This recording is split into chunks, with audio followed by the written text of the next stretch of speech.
How to block spam calls on Android. Hi everyone, it's Sophia to assist you today without any delay. Let's jump right in.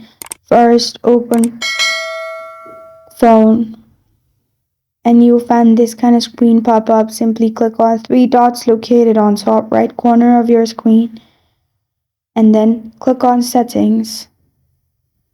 In here, the first option is caller ID and spam. Simply click on it and then turn on see caller ID and spam ID, which is going to identify business and spam numbers. Also, make sure you turn on filter spam calls, which will prevent suspected spam calls from disturbing you. And this is how to block spam calls on Android. Thank you for joining me today. If this video helps you out, please leave a like and subscribe for more. Got a question or want to suggest a topic? Comment below. I am Sophia signing off. Until next time.